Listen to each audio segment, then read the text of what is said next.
नमस्कार विद्यार्थी मित्रांनो, मी मुकुंद कुलकर्णी आपणा सर्वांचं डिलाइट करिअर अकॅडमी जालनाच्या वतीनं 10 days free online English speaking workshop मध्ये स्वागत करतो। मित्रांनो, आपल्या सर्वांना इंग्रजी आत्मविश्वासानं आणि अस्खलित म्हणजे फ्लुएंटली बोलायला निश्चितपणे आवडेल, परंतु अनेक वेळा प्रयत्न करून क्लास लावून देखील अनेकांना इंग्रजी बोलता येत नाही। इंग्रजी लिहिण्यामध्ये, इंग्रजी समजून घेण्यामध्ये, इंग्रजी वाचण्यामध्ये अनेक जण पारंगत असतात, परंतु गोष्ट जेव्हा इंग्रजी बोलण्याची येते तेव्हा अनेक जणांना अडचणीला सामोरी जावं लागतं। तर अनेक विद्यार्थी असे असतात की खूप प्रयत्न केल्यानंतर देखील त्यांना इंग्रजी भाषा ही सहजरित्या अवगत होत नाही किंवा बोलायला ती अवघड अशी वाटते। खरं पाहता अनेकांनी इंग्रजी भाषेबद्दल खूप मोठा बाऊ निर्माण करून ठेवला आहे। ही भाषा समजायला अवघड आहे का? ही भाषा कितीही शिकली तरी येत नाही यात तथ्य आहे का?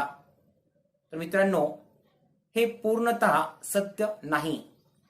कारण आपण या वर्कशॉपच्या माध्यमातून एक गोष्ट शिकणार आहोत, ती म्हणजे जाणीवपूर्वक व प्रत्यक्ष इंग्लिश व्याकरण आणि टेन्सेस न शिकता देखील इंग्रजी बोलता येऊ शकतं। होय मित्रांनो, बरोबर ऐकलंय की प्रत्यक्ष व जाणीवपूर्वक इंग्लिश ग्रामर न शिकता, प्रत्यक्ष व जाणीवपूर्वक टेन्सेस न शिकता देखील इंग्रजी बोलता येऊ शकतं, आणि ते देखील अस्खलित, अचूक आणि पूर्ण आत्मविश्वासानं। आणि हेच आपल्या सर्वांना पटवून देण्याकरता, आपला विश्वास बसावा म्हणूनच मी हा 10 दिवसाचा फ्री ऑनलाईन इंग्लिश वर्कशॉप घेऊन आलोय। चला तर मग या वर्कशॉपची सुरुवात आपण करूया। मित्रांनो, करिअरच्या अनेक क्षेत्रामध्ये संधी आपल्याकरता उपलब्ध आहेत। अजून अनेक जणांचं उच्च शिक्षण बाकी आहे। तर असे अनेक लोक आहेत की त्यांच्याकडे वेगवेगळ्या क्षेत्रातल्या पदव्या आहेत, वेगवेगळे कौशल्य त्यांच्याकडे आहेत, पण केवळ भाषा आणि तीही खास करून इंग्रजी भाषा नसल्यामुळे अनेक संध्यांना त्याला मुकावं लागतं।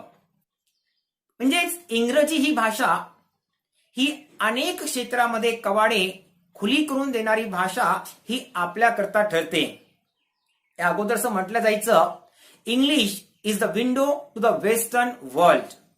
पाश्चिमात्य जगाकडे खुलणारी ती एक खिडकी मानल्या जायचं, परंतु इतक्या वर्षानंतर आपल्यासाठी इंग्रजी ना तर परकीय भाषा राहिली, ना इंग्रजी ही अनोखी भाषा राहिली। आपल्या दैनंदिन व्यवहारामध्ये असे अनेक शब्द आहेत की जे आपण इंग्रजीमध्येच बोलतो। अनेक एक्सप्रेशन्स आहेत की जे आपल्या बोलण्यामध्ये सहजरित्या येतात आणि आपल्याला कळत पण नाही की आपण इंग्रजीमधले एक्सप्रेशन्स किंवा इंग्रजीमधले शब्द बोलत आहोत। आणि म्हणूनच अशी ही भाषा, त्याचा आपल्या प्रत्येक वाक्यामध्ये कुठला ना कुठला शब्द उच्चारला जातो, वापरण्यात येतो, तीच भाषा नेमकी कशी बोलावी आणि खरंच प्रत्यक्षरित्या व्याकरण व जाणीवपूर्वक टेन्सेस न शिकता देखील इंग्रजी बोलता येऊ शकतं का, तेच आपण आता पाहणार आहोत। पण एक लक्षात घ्या विद्यार्थी मित्रांनो, आपल्यापैकी प्रत्येकाला इंग्रजी तर बोलावं वाटतं आणि बोलायचं देखील आहे, पण आपल्याला नेमकं होतं कसं माहिती का? की आपण शपथ घेतलेली। कसली शपथ घेतली आपण? की पोहणं आल्याशिवाय पाण्यामध्ये पाऊल ठेवणार नाही। पोहायचं प्रत्येकाला आहे, पोहणं प्रत्येकाला शिकायचं आहे, पण त्याने शपथ घेतली की जोपर्यंत मला चांगलं पोहता येणार नाही तोपर्यंत मी पाण्यात पाऊल ठेवणार नाही। मग सांगा विद्यार्थी मित्रांनो, जर पोहायला शिकायचं असेल तर पहिली अट असते की प्रत्यक्ष पोहता येत नसताना देखील तुम्हाला पाण्यामध्ये उतरावं लागतं.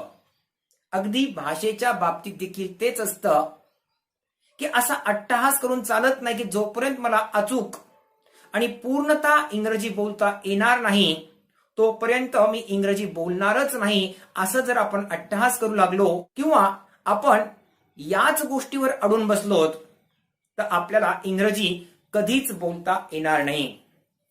भाषा हे कौशल्य आहे. भाषा हे कौशल्य आहे आणि कुठलंही कौशल्य हे सरावाने आत्मसात करता येत असते. तर विद्यार्थी मित्रांनो, मी जसं तुम्हाला म्हटलं की भाषा हे कौशल्य आहे. पोहणे कौशल्य, सायकल चालवणं कौशल्य, टायपिंग करणं कौशल्य आहे, हार्मोनियम वाजवणं कौशल्य आहे.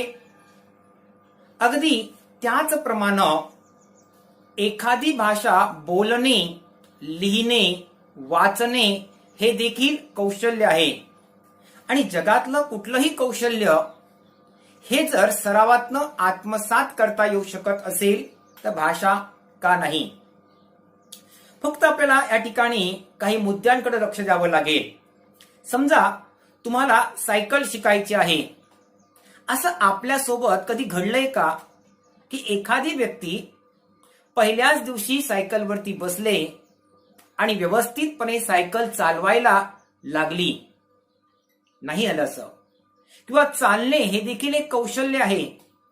असं लहान बाळाच्या बाबतीत होतं का की एखादं लहान बाळ जे आईच्या मांडीवर आहे ते पालथं पडलं नाही, ते रांगायला लागलं नाही, तरी आधार घेत उभा राहिलं नाही किंवा आधार घेत चाललं नाही, ते डायरेक्टच पळू लागलं, असं कधी झालंय का?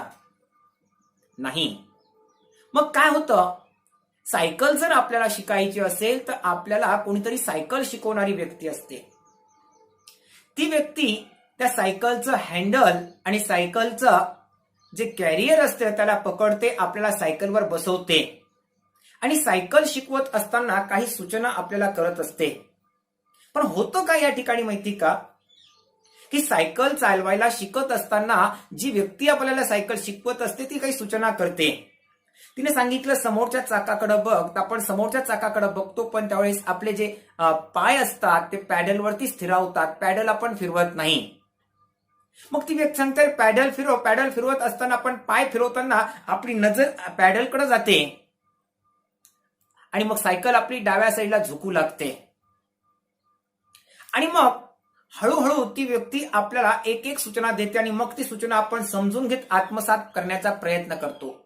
सुरुवातीला तरी सायकल शिकवणारी व्यक्तीच आपल्याला आपल्या ओझ्यासह त्या सायकलीला ढकलत असते आणि मग ढकलत असताना तिचा एक हात त्या सायकलच्या हँडलला आणि दुसरा त्या कॅरियरला असतो.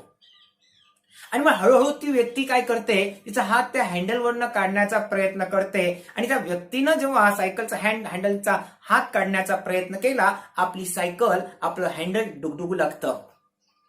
परंतु आपण कसं तरी त्यामध्ये सिंक्रोनाइज करण्याचा प्रयत्न करतो, संतुलन त्यामध्ये निर्माण करण्याचा प्रयत्न करतो आणि मग ती व्यक्ती पुढच्या स्टेपमध्ये हँडल सोडून देते आणि पाठीमागं कॅरियर तिनं पकडलेलं असतं, आपल्यासोबत ती पळत असते आणि हळूहळू ती व्यक्ती काय करते, त्या कॅरियरचा हात काढू लागते.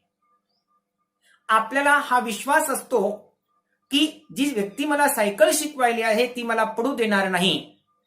परंतु तीच व्यक्ती जेव्हा आपल्यासोबत सायकलचं कॅरियर पकडून पळत असते आणि हळूहळू हात काढते त्यावेळेस आपल्याला भीती वाटते.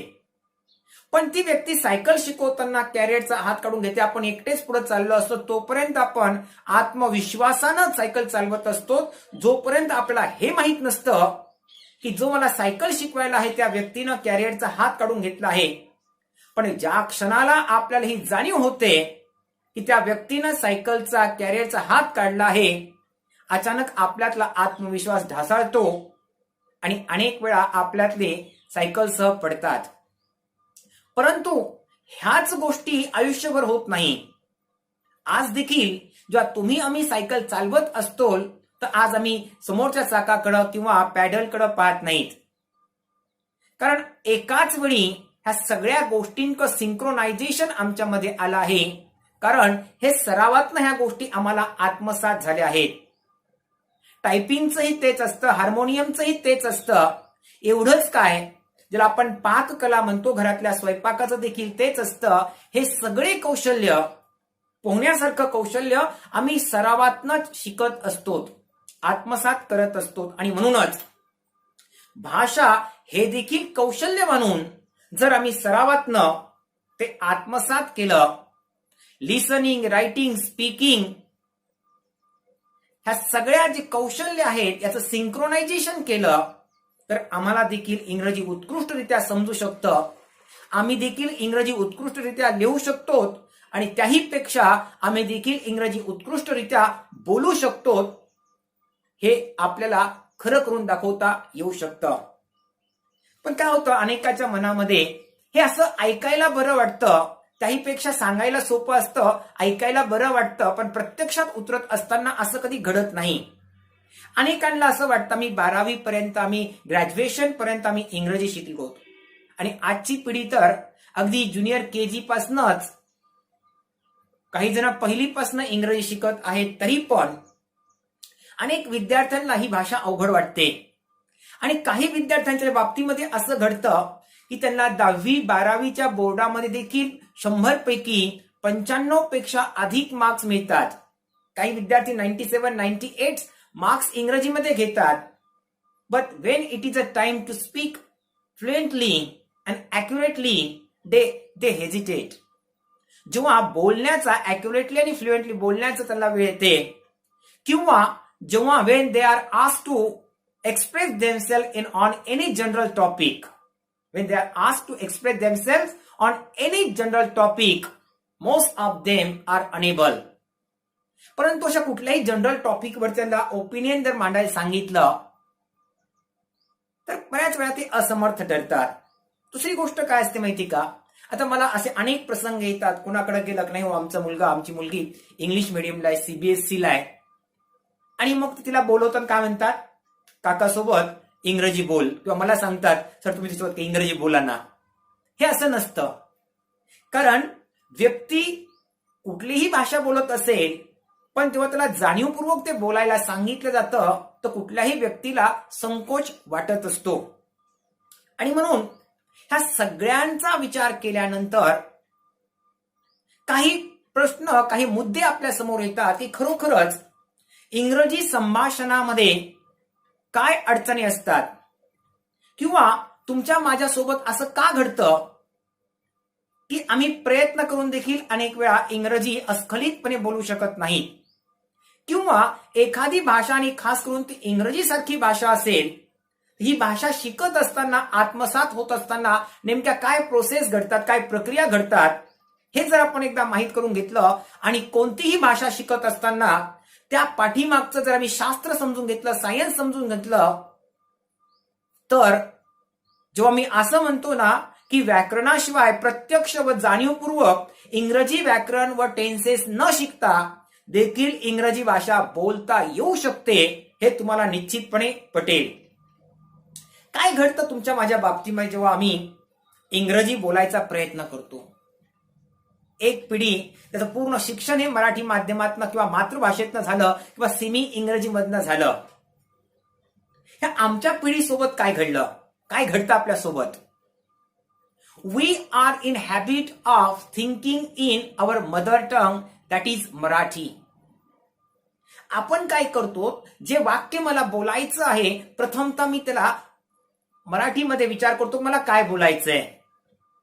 Then we try to find the substitute for certain words in English. त्यातल्या काही शब्दाला आपण इंग्रजीमध्ये पर्यायी शब्द शोधतो. Then we think whether it is correct or not. आपणच ठरवतो की मी जे वाक्य बोलणार आहे ते बरोबर असेल का नाही. आणि मग आपल्याला वाटलं की मी जे बोललोय ते बरोबर आहे, बोलायचे ते बरोबर आहे. Then we try to express it, we try to utter it. त्यानंतर आपण त्याला व्यक्त करतो, बोलण्याचा प्रयत्न करतो.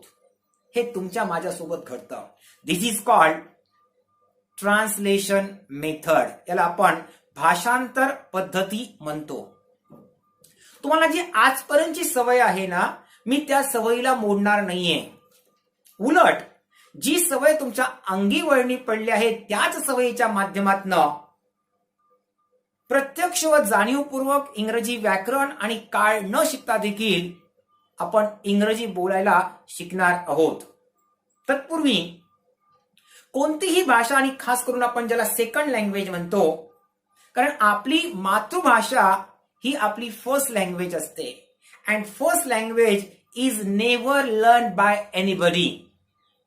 जी आपली मातृभाषा असते, मी जी आपल्या घरात जी भाषा बोलतो, आपल्या आईनं मातृभाषा कशी बोलावी किंवा मातृभाषेचं व्याकरणाचं पुस्तक हातात घेऊन आपल्या पाळण्याची दोरी उडून आपल्याला झोका दिलेला नाहीये.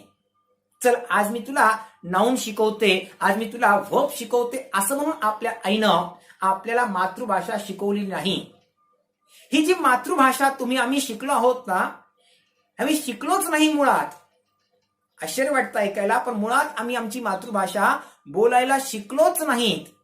आम्ही ती संपादित केली, आम्ही ती आत्मसात केली, आणि जी संपादित केली, आत्मसात केली ती पण व्याकरणाशिवाय. आम्ही तेव्हा ती संपादित करायला सुरुवात केली जेव्हा आमच्याकडे आमच्याच मातृभाषेचा शब्दसंग्रह नव्हता. आज अनेक असे लोक आहेत जे निरक्षर आहेत, आज अनेक असे लोक आहेत जे शिक्षित असून देखील त्याला मातृभाषेचं व्याकरण माहीत नाही, तरी पण ते आपल्या मातृभाषेमध्ये अस्खलित आत्मविश्वासानं अचूकरित्या बोलतात. जर व्याकरण न शिकता कोणता काळ तो वापरायला हे देखील न माहीत होता, जर आपण आपली मातृभाषा अस्खलितपणे, अचूकपणे, आत्मविश्वासाने बोलू शकत असतो, तर ह्याच नियम, हीच पद्धती इंग्रजी बाबतीत का होत नाही. आणि म्हणून सांगितलं की फर्स्ट लँग्वेजला आपण ती आत्मसात करतो, आणि ती सेकंड लँग्वेज आहे जी आपल्याकरता इंग्रजी आहे, किंवा आपल्याकरता थर्ड लँग्वेज ही इंग्रजी आहे, ती मात्र आपण लर्न करण्याचा प्रयत्न करतो. आणि म्हणून आम्ही कितीही लर्न केलं, learning is a conscious and formal process which follows certain system, which follows the rules and grammar of that language, which gives importance to the structure of that language, and therefore we just started reminding the rules and structures of English language. आणि मग आपण त्यामध्येच अडकून पडतो, आणि आम्हाला व्याकरण येतं, आम्हाला रायटिंग स्किल येतं, आम्हाला वाचलेलं कळतं, आम्हाला 10वी 12वीला उत्कृष्ट मार्क पडतात, परंतु 4 चौघामध्ये एखादा अनौपचारिक गोष्टीवरती बोलायचं असेल तर आम्ही त्या ठिकाणी कमी पडतो. आणि म्हणूनच एखादी भाषा जेव्हा आपण शिकत असतो याचे काही हायपोथेसिस असतात, गृहीतके आपण ज्याला म्हणतात, गृहीतके. हे गृहीतके किंवा हायपोथेसिस काय असतात, असे काही काल्पनिक नियम आपण अगोदर मांडतो आणि ते फॉलो करून त्याला सत्यात उतरवण्याचा प्रयत्न करतो. तर कुठलीही भाषा ही आत्मसात करताना किंवा कुठलीही भाषा शिकत असताना त्याला शास्त्रीय आधार आहे. जेव्हा मी असं म्हणतो की प्रत्यक्ष व जाणीवपूर्वक इंग्रजी व्याकरण न शिकता, प्रत्यक्ष व जाणीवपूर्वक टेन्सेस न शिकता देखील इंग्रजी बोलता येतं, तेव्हा मी असं कधीही म्हणत नाहीये की भाषा ही व्याकरणाशिवाय किंवा काळाशिवाय अस्तित्वात असते, असं कधीच म्हटलं नाही मी. माझ्या शब्दांकडे नीट लक्ष द्या. मी म्हणतो प्रत्यक्षपणे, मग प्रत्यक्षपणे व्याकरण शिकायचं नाही तर अप्रत्यक्षपणे ते आत्मसात होतं, जसं आपल्या मातृभाषेसोबत होतं. आम्ही तर मातृभाषेचं व्याकरण नाही शिकलो आमच्या बालवयामध्ये, आम्ही का चूक बोलत आलोत का? आम्ही प्रत्यक्षरित्या कॉन्शियसली जाणीवपूर्वक टेन्स मराठीचा नाही शिकलोत, हिंदीचा नाही शिकलोत, तरी आज आम्ही अस्खलितपणे, अचूकपणे बोलू शकतो, आत्मविश्वासाने बोलू शकतो. कारण भाषेचं आत्मसात करण्याचं, भाषा शिकण्याचं एक शास्त्र असतं, आणि हे शास्त्र क्रॅशन या लिंग्विस्ट, भाषा तज्ञानं म्हटलं. Krashen's theory of learning a second language म्हणून आपण त्याला ओळखतो. काय म्हणतो Krashen exactly while talking about how to acquire or how to learn a second language? तो सेकंड लँग्वेज आपल्या अभ्यासक्रमानुसार म्हणत नाही. मातृभाषे व्यतिरिक्त आपण जी कोणती भाषा शिकतो ती आपली सेकंड लँग्वेज असते आणि त्याने जो फॉर्म्युला सांगितला हाच फॉर्म्युला प्रत्येक भाषेच्या संपादनामध्ये प्रत्येक भाषेला आत्मसात करत असताना हा आपल्याला लागू पडतो आणि तोच आपण या ठिकाणी इंग्रजी करता देखील लावू शकतो. तरी पहिलं जे हायपोथेसिस सांगितलंय द ऍक्विजिशन लर्निंग हायपोथेसिस. एक तर भाषा अक्वायर करता येते म्हणजे प्राप्त करणे, अक्वायर करणे म्हणजे संपादित करणे. लर्निंग म्हणजे ती शिकणे. तर पहिलं हायपोथेसिस काय म्हणतं भाषेबद्दलचं जे ऍक्विजिशन लर्निंग हायपोथेसिस आहे. आता जे ऍक्विजिशन म्हणजे संपादन करणं असतं, आत्मसात करणं असतं.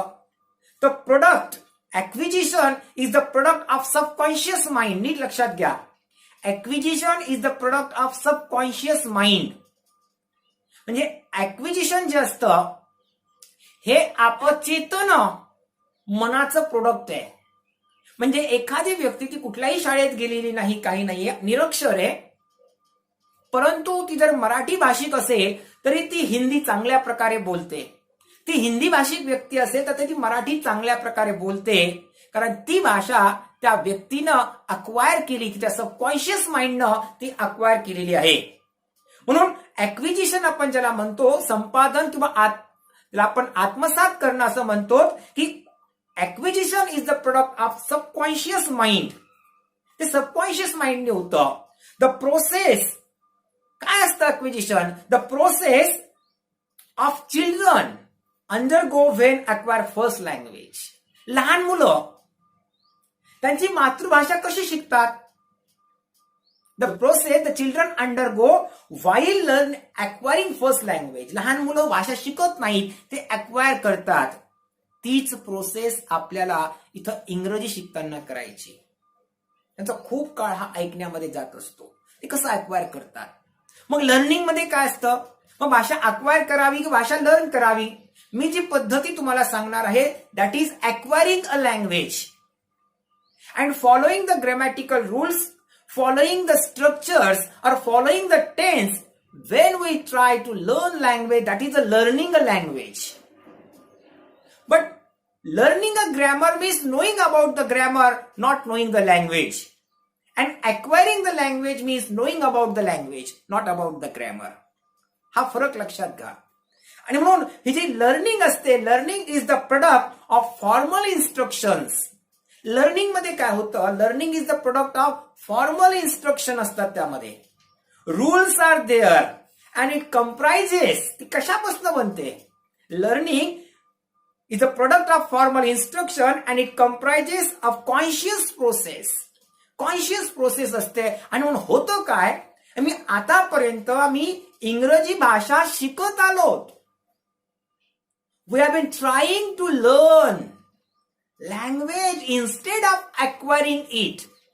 So learning is a formal process. Learning is a conscious process. मग ह्या कॉन्शियस प्रोसेस मध्ये आम्ही काय केलं? आम्ही जाणीवपूर्वक व्याकरण अभ्यासण्याचा प्रयत्न केला, व्याकरण लक्षात ठेवण्याचा प्रयत्न केला, आम्ही जाणीवपूर्वक टेन्सेसचा अभ्यास केला, टेन्सेस लक्षात ठेवण्याचा प्रयत्न केला. And whenever we want to express our self, whenever we want to speak certain sentences, what do we do? आपण काय करतो?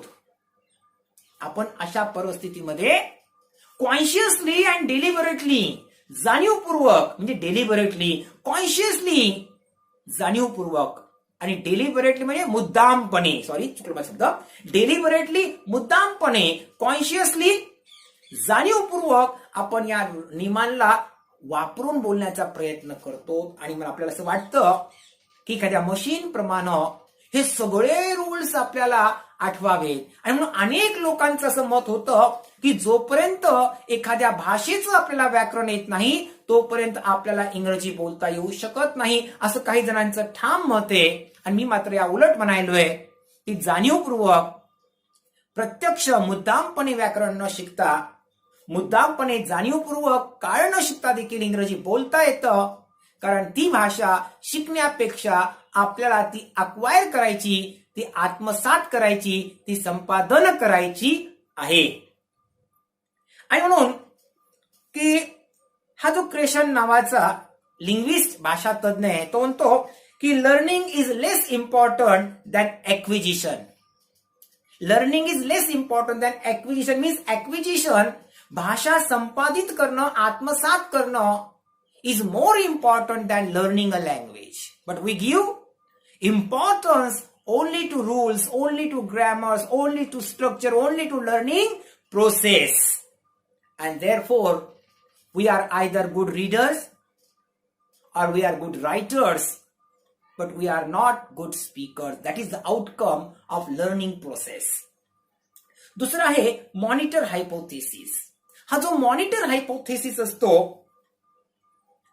तर लर्निंग सिस्टम काय करते, when you learn in a language, learning system काय करते, learning system perform the role of monitoring, role of monitor.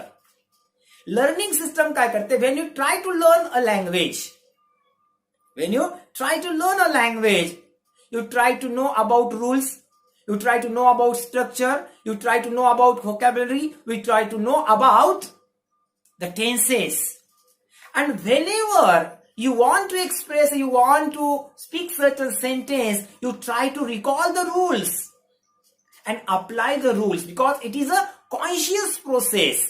ती एक कॉन्शियस प्रोसेस असते जी तुम्ही आम्ही करतो. आणि या कॉन्शियस प्रोसेस मध्ये होतं काय, एखादा नियम नाही आठवला, एखादं स्ट्रक्चर नाही आठवलं, एखादा शब्द नाही आठवला, एखादा कोणता काळ कुठं वापरायचा हे जर नाही आठवलं, तर आमचं जे संभाषण असतं, आमचं बोलणं जे असतं त्या ठिकाणी थांबतं.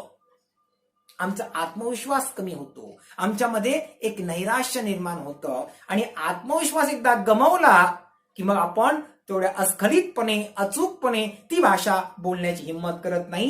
परिणामतः मग आपल्या मनामध्ये एक भीती निर्माण होती, जर मी बोललेलं चूक ठरलं तर, मी जे बोललो त्याला लोक हसले तर, आणि मग आपण हळूहळू बोलण्याचं कमी करतो, टाळतो, किंबहुना बोलत नाही. कधी कधी तर आमच्यासोबत असं होतं की आम्हाला जे बोलायचं असतं ते इतर कोणतरी वर्गातला विद्यार्थी, इतर व्यक्ती बोलून जाते आणि मग तो नाही मला तेच म्हणायचं होतं, पण तोपर्यंत वेळ निघून गेलेली असते. ही जी मॉनिटर सिस्टम काय करते की this focuses on the form and think about correctness. ही मॉनिटर सिस्टम काय असते, ती फॉर्मवर भर देते. लक्षात घ्या, जे सगळं म्हणतात ना की ग्रामर शिकल्याशिवाय भाषा येत नाही, ते मॉनिटरिंग सिस्टमला अधिक महत्व देतात. की मॉनिटर सिस्टम और monitor hypothesis focus on form और थिंक अबाउट करेक्टनेस. हे आपल्यासोबत घडतं. एक वाक्य तुम्हाला दिलं, मग ते वाक्य दिल्यानंतर आपण पहिलं करतो सब्जेक्ट, वर्ब, ऑब्जेक्ट, काळ कोणता आहे, याला काय, या शब्दाला काय म्हणायचं, वी स्टार्ट टू थिंक. आणि वाक्य जरी तयार केलं तर जोपर्यंत आपलं माइंड काय करतं, त्याला मॉनिटर करतं, आपला मेंदू त्याला मॉनिटर करतो and it decide whether it is correct or not. बघा, ज्याला येत नाही तेच ठरवतं बरोबर आहे का नाही, आणि त्याला असं वाटलं हे बरोबर आहे तर आपण ते बोलतो. It gives more importance to correctness. मग यामध्ये होतं काय माहिती का, यामध्ये greater the accuracy and lower the fluency create होते. की जे बोलाल ते अचूक बोलतात पण ते खूप कमी आउटपुट असतं, आणि मग अशा लोकांना फ्लुएन्सी येत नाहीत. त्यांना नुसते परीक्षेमध्ये 100 पैकी 95, 97, 98, 99 मार्क पडतात, पण त्यांना इंग्रजीमध्ये स्वतःला व्यक्त करता येत नाही, ते इंग्रजीमध्ये बोलू शकत नाही. आणि म्हणून ह्या मॉनिटर हायपोथेसिस मध्ये होतं काय तुमच्या आमच्या सोबत, आम्हाला असं वाटतं की भाषा बोलताना knowing the rules of the language is must. की भाषेचे, आणि मग इतके नियम कोणाला पाठ नसतात. आपल्याला मराठीचे पाठ आहेत का. त्यानंतर इनपुट हायपोथेसिस. क्रॅशननं अजून एक थेरी मांडली, एक हायपोथेसिस मांडला, इनपुट. याचे दोन अर्थ घ्यायचे. Input means what ever the language that you know, if you know your mother tongue, that is your input. Input plus 1, it means with the help of your mother tongue you can acquire any language. So your knowledge of mother tongue is input for you. तुमची मातृभाषा ही तुमचं input आहे, आणि त्यात +1 म्हणजे नवीन भाषा शिकणं हे त्यात असतं. आणि इथं देखील मी जी पद्धती अवलंबणार आहे, इथं व्याकरणाचा प्रत्यक्ष उल्लेख नाही करणार, टेन्सचा प्रत्यक्ष उल्लेख नाही करणार, पण तुमच्या मातृभाषेचा मी इथं आधार घेणार आहे, कारण तुमची मातृभाषा ही आपल्याकरता इनपुट आहे. आणि मी ज्या ज्या गोष्टी, ज्या 2 step 7 technique step by step तुम्हाला देणार आहे, ते तुमचं इनपुट आहे. दुसरा अर्थ इनपुट प्लस 1 मेथडचा हा घ्यायचा की आज मी जे शिकलो आहे हे आजचं माझं whatever we learn new thing that becomes input, and what we are going to learn the next day that will be the input plus 1. हे input plus 1 जास्त प्लस ऍड होत राहतं आणि मग आपलं इनपुट जे असतं ते वाढत जातं. त्यातनं आपल्याला भाषा येत असते. आणि म्हणून एका भाषेचं ज्ञान हे दुसरी भाषा सहजतेनं शिकण्याकरता मदत करत असते. आणि ही इनपुट मेथड काय करते, it is concern with the acquisition. Input method देखील ऍक्विजिशनला कन्सर्न करते. आणि म्हणून की अशिक्षित निरक्षर लोक देखील हिंदी चित्रपट पाहतात, मराठी भाषिक जर असतील तर हिंदी चित्रपट पाहतात, हिंदी सिरियल पाहतात आणि त्यातनं पाहून पाहून ते काय करतात, भाषा आत्मसात करतात. कितने आदमी थे, मग त्याला ऑटोमॅटिक कळतं याचा अर्थ काय आहे ते. म्हणून इनपुट मेथड देखील काय करतं, ऍक्विजिशनला इम्पॉर्टंट देतं रादर दॅन लर्निंग. म्हणजे आपण जर भाषेच्या बद्दल काही थेरीज पाहिल्या की सगळ्या जण ऍक्विजिशनला भर देतात आणि आपण मात्र आपल्या शिक्षण पद्धतीमध्ये किंवा भाषा शिकण्यामध्ये लर्निंग प्रोसेसला अधिक महत्व देतो. आणि म्हणून आपण ऍक्विजिशनला अधिक महत्व द्यायचंय. चौथा आहे जो affective filter hypothesis. Affective filter, समजा तुम्ही मध आणलाय, मधाचं पोळं आणलंय, हुलवलंय, आता मध तुम्हाला गाळायचं आहे आणि मग पांढरा जो कपडा असतो धोतराचा, त्यात एक सिंगल कपडा घेतला आणि मध त्यामध्ये टाकला. हा जो धोतराचा कपडा आहे ना आपला पांढरा, दॅट इज युअर फिल्टर. आता हे फिल्टर कसं आहे, लोअर फिल्टर आहे, पतलं आहे ते लोअर फिल्टर. मग त्यात मध टाकला, जे आउटपुट येणार आहे ते कसं आहे, lower the filter greater the output, lower the filter greater the output. परंतु तेच धोतराचा कपडा तुम्ही दुहेरी केला, तिहेरी केला, 4 पदरी केला, 8 पदरी केला, मग तोच मध त्यामध्ये टाकला. म्हणजे फिल्टर काय केला, मी फिल्टर वाढवलं. Greater the filter lower the output, you will get the quality but the output will be very less. मग याचा अर्थ काय घ्यायचा आपण, की आपण इथे फिल्टर केलेलं असतं आपल्या माइंडमध्ये. काय फिल्टर असतं ते फिल्टर असं असतं की unless it is correct, I will not speak. We give importance to the correctness of the language. आणि मग आपण जर फिल्टर लावतो, कोणतं फिल्टर लावतो आपण, की ते whether it is correct or not. आणि करेक्ट नॉटचं जे फिल्टर असतं ना, हे जितकं जास्त तुम्ही लावता, जितकं तुम्ही अॅक्युरसीला महत्व द्याल, तितकं तुमची फ्लुएन्सी, जे आउटपुट असतं ना लँग्वेज ऍक्विजिशन, लँग्वेज लर्निंगचं, हे कमी येतं. अनेक असे लोक आहेत जे वेगवेगळ्या इंग्लिश माध्यमातून पण शिकले आहेत, किंवा अनेक ब्रिटिश असतील, अमेरिकन असतील, ऑस्ट्रेलियन असतील, त्यांची मातृभाषा इंग्रजी, पण ते बऱ्याच वेळा चुकीचं वाक्य बोलतात. पण यांचं जे फिल्टर असतं ना, ज्या व्यक्तीचं फिल्टर, म्हणजे तो when it doesn't give the importance to the correctness, त्याचं फिल्टर लो होतं आणि आउटपुट जास्त निघतं. आणि म्हणून लोअर द फिल्टर ग्रेटर. आपण अधिक वेळ मी बोलायचं चुके का बरोबर आहे, चुके का बरोबर आहे या नादात. आणि हा जो अफेक्टिव्ह फिल्टर, म्हणजेच भाषा आत्मसात करताना, भाषा शिकत असताना परिणाम करणार जे फिल्टर्स असतात, ह्या अफेक्टिव्ह फिल्टरचे काही व्हॅरिएबल्स असतात. मग हे व्हॅरिएबल्स कोणते, त्यातला पहिला असतो कॉन्फिडन्स. तुमच्यात आत्मविश्वास असेल ना, मग चूक असो बरोबर असो बोलू शकतात. तुम्ही उत्कृष्ट मराठी बोलणारे आहेत, पण 4 चौघासमोर तुम्हाला भाषण द्यायचंय, अचानक बोला म्हटलं, श्रद्धांजलीला उभारून श्रद्धांजली वाहा म्हटलं, आपण बोलू शकत नाही, कारण आत्मविश्वासच कमी. म्हणून हा जो फिल्टर आपला हाय का होतो, lack of confidence. Lack of confidence झाला की आपला फिल्टर हाय होतो, आउटपुट लो होतो. आणि ज्याकडे कॉन्फिडन्स असतो तो अधिक चांगल्यारीत्या बोलू शकतो. Motivation. Why do you want to speak in English? तर एक मोटिवेशन असलं, greater the motivation greater the output. Anxiety, तर तुमच्या मनात चिंता असेल, तिथं गेलो विसरलो तर, लोक मला हसले तर, मला जमलं नाही तर, ही जी अँझायटी असते, ह्या अँझायटी मध्ये देखील तुमचं फिल्टर हाय होतं, आउटपुट कमी येतं आणि म्हणून आपण इंग्रजी बोलू शकत नाही. काही असतात पर्सनॅलिटी ट्रेट्स, कदाचित आपल्यामध्ये बोलताना आपण अडखळत असतो किंवा आपली जी दिसण्याचा लुक असतो हा इतर चार चौघाप्रमाणे नसतो. एक इन्फेरियर कॉम्प्लेक्स जर आपल्यामध्ये निर्माण होत असेल तरी तो आउटपुटला इंग्रजी कुठली भाषा शिकत असताना तो परिणाम करतो. त्यानंतर एक्स्ट्रोव्हर्जन आणि इंट्रोव्हर्जन एक गोष्ट असते. काही लोक आत्मकेंद्रित जे लोक असतात ते व्यक्त होत नाहीत, पण जे बडबडे असतात त्यांना मात्र भाषा लवकर आत्मसात करता येते. आणि शेवटचा जो घटक आहे तो आहे नॅचरल ऑर्डर हायपोथेसिस. हा जो नॅचरल ऑर्डर हायपोथेसिस आहे, acquisition of grammatical structure follows a natural order. म्हणजे भाषेचे आधी व्याकरण शिकत राहा आणि मग शिकता शिकता भाषा येईल. हे नॅचरल ऑर्डर मध्ये पण भाषा शिकता येते अशी म्हणतो. म्हणजेच या ठिकाणी काही hypothesis give importance to the learning of language आणि काही hypothesis give importance to the acquisition of language. तर आपण instead of learning language, instead of knowing about the language that is the grammar, we will try to acquire language as you acquire your mother tongue, as you acquire your any other language. आणि म्हणून मी परत एकदा म्हणतो, होय मित्रांनो, without learning consciously and deliberately English grammar and tense, we can speak English fluently, confidently and accurately.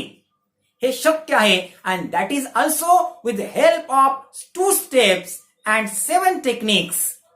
2 step आणि 7 टेक्निकच्या माध्यमातून निश्चितपणे आपल्याला इंग्रजी बोलता येईलच. आणि सगळ्यात महत्वाचं हा विश्वास बाळगा, होय इंग्रजी येईलच. हा आपला आजच्या वर्कशॉपचा पहिला दिवस होता. आपण हा जो व्हिडिओ आहे निश्चितपणे आपले मित्र, नातेवाईक, आपण शिक्षक असाल तर आपले विद्यार्थी या सर्वांपर्यंत आपण हा व्हिडिओ पोहोचू शकतात. तर या ठिकाणी आपण थांबूया. आज मी तुम्हाला काही नोट्स पाठवत आहेत. निश्चित त्याचा अभ्यास करा, त्या अगोदर लिहून घ्या आणि उद्यापासून प्रत्यक्षात आता एका स्टेपला सुरुवात होईल. परत भेटूया नवीन टॉपिकसह. तोपर्यंत नमस्कार.